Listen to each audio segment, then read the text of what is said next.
အောင်စပူဇက်ဖွဲကလူရှင်တော်ဖြိုးဖြိုးနှုတ်ထက်သွားတဲ့နောက်ွယ်ကအကြောင်းရင်းပရိသတ်များအားလုံးပဲမင်္ဂလာပါရှင်ပရိသတ်တွေအခိုင်အမာရရှိထားတဲ့အောင်စပူဇက်တပင်အဖွဲ့ကနေနာမည်ကြီးလူရှင်တော်ဖြိုးဖြိုးတယောက်တရားဝင်နှုတ်ထွက်သွားပြီဖြစ်ပါတယ်ဒီကိစ္စဟာရုတ်တရက်ထွက်ပေါ်လာတဲ့ကိစ္စရပ်တစ်ခုမဟုတ်ဘဲအချိန်တိုင်းတာတစ်ခုထိစုပုံလာခဲ့တဲ့ပြဿနာတွေရဲ့ရလဒ်တစ်ခုလို့ဆိုရမှာပါ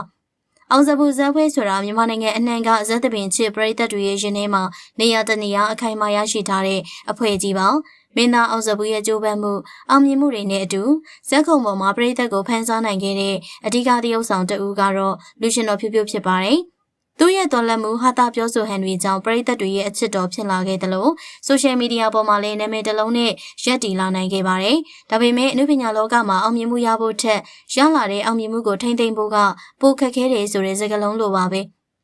လူရှင်တော်ဖြိုးဖြိုးရဲ့အောင်မြင်မှုအရှိန်အဝါကြီးမားလာတာနဲ့အမျှသူ့ရဲ့အပြုမှုအပြောဆိုတွေဟာအရင်ကထက်ပကတိရိုးသားမှုမျိုးမဟုတ်တော့ပဲအနှဲငယ်အောက်ခြေလွတ်လာတဲ့အောင်ရှိတယ်လို့ပရိသတ်တွေကြားမှာတီးတိုးဝေဖန်မှုတွေစတင်ပြီးတော့ထွက်ပေါ်လာခဲ့ပါတယ်။လူရှင်တော်တယောက်ရဲ့အဓိကတာဝန်ကပရိသတ်ကိုရေမောပျော်ရွှင်အောင်ဖျော်ဖြေပေးဖို့ဖြစ်ပေမယ့်အဲ့ဒီလိုဖျော်ဖြေရမှာသုံးဆွဲတဲ့ပြက်လုံးတွေကလူမှုဝင်းကျင်ရဲ့စံနှုန်းတွေကိုမချိုးဖောက်ဖို့အလွန်အရေးကြီးပါတယ်။ဖြိုးဖြိုးရဲ့ဇက်ခုံပေါ်ကတချို့သောဟာတာတွေဟာကလေးငယ်တွေကိုအကြောင်းပြုပြီးတော့စနောက်တောင်မတန်ဆွမ်းသူတွေရဲ့ချိုးရင်းချက်ကိုလှောင်ပြောင်တယော်တာမျိုးတွေဖြစ်လာခဲ့ပါတယ်။ဒါဟာဟာတာညံကိုအခြေခံတဲ့အနုပညာမဟုတ်တော့ပဲသူတစ်ပါးရဲ့အားနည်းချက်ကိုအမျက်ထုတ်တဲ့အပြုမှုမျိုးဖြစ်သွားတဲ့အတွက်ပရိသတ်တွေရဲ့ပြင်းပြင်းထန်ထန်ဝေဖန်ခြင်းကိုခံခဲ့ရပါတယ်။ဒီလိုအခြေအနေတွေကြောင့်ဇက်ကားပြကွင်းပိတ်သိမ်းခံရမယ့်အနေအထားထိရောက်ရှိခဲ့ပြီးတော့ခံဝင်ကတိလက်မှတ်ရေးထိုးခဲ့ရတဲ့အထိပြဿနာတွေကြီးမားခဲ့ပါတယ်။ဒါပေမဲ့ဖြိုးဖြိုးအနေနဲ့ဒီဖြစ်ပျက်တွေပေါ်မှာသင်ခန်းစာယူပြီးတော့ပြုပြင်ရမယ့်အစားမြန်မာနိုင်ငံသပင်အစည်းအရုံးဥက္ကဋ္ဌဖြစ်သူ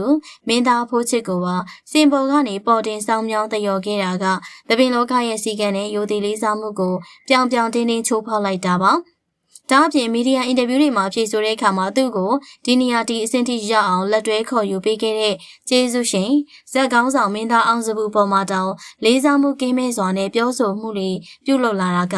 ပရိသတ်တွေအတွက်အတော်လေးကိုမှစိတ်ပျက်စရာမြင်ကွင်းနေဖြစ်ပါတယ်အခြေအနေတွေဆိုးရွားလာတဲ့အခါမှာတော့မြမသပင်လောကမှာအားလုံးကလေးစားရတဲ့ဝိုင်းရင်လူရှင်တော်ကြီးဦးမိုးဒီကိုယ်တိုင်ကဖြိုးဖြိုးရဲ့အောက်ခြေလွတ်နေမှုတွေကိုမကြည့်ရနိုင်တော့ပဲပြင်းပြင်းထန်ထန်သတိပေးဆုံးမမှုတွေပြုလုပ်လာခဲ့ပါတယ်ဒါပေမဲ့ဖြိုးဖြိုးဘက်ကတော့သူ့အမားကိုဝန်ခံဖို့တဲ့လူတွေကအပြစ်ရှာလုံးပြက်စရာပြက်လုံးတောင်မရှိတော့ဘူးလို့စင်ကြေပေးညီးတွားနေပါတယ်ဒီအချက်ကဘာကိုသက်သေပြနေတယ်လဲဆိုရင်အရင်ခေတ်ကဝိုင်းရင်လူရှင်တော်ကြီးတွေလို့သူတစ်ပါးကိုမထိခိုက်စေပဲဉာဏ်ပညာနဲ့ရှင်ပြီးတော့ပရိသတ်ကိုရေမောအောင်လုပ်နိုင်တဲ့အရေးချင်းဟာတာဉာဏ်ပြေဝမှုသူ့မှာလိုအပ်နေသေးရဲ့ဆိုတာကိုမိမောင်းထိုးပြလိုက်တာပဲဖြစ်ပါတယ်အခုလိုမျိုးဘက်ပေါင်းစုံကနေပြဿနာတွေဝေဖန်မှုတွေစက်တက်ရင်ဆိုင်လာရတဲ့အခါမှာတော့သူ့ရဲ့လုပ်ရက်တွေကြောင့်သူချစ်တဲ့အောင်စပူဇက်တပင်အဖွဲ့ကြီးထပ်မံနစ်နာမှုတွေမရှိရလေအောင်လူရှင်တော်ဖြိုးဖြိုးတယောက်ဇက်အဖွဲ့ကနေတရားဝင်နှုတ်ထွက်သွားခဲ့ပြီဖြစ်ပါတယ်။ကြည့်ရှုနေကြတဲ့သူတွေရောလူရှင်တော်ဖြိုးဖြိုးတယောက်အောင်မြင်မှုအရှိန်ကြောင့်တကယ်ပဲအောက်ခြေလွတ်သွားတာလို့မြင်ပါသလား။အခုလိုမျိုးအဖွဲ့ကနေနှုတ်ထွက်သွားတာက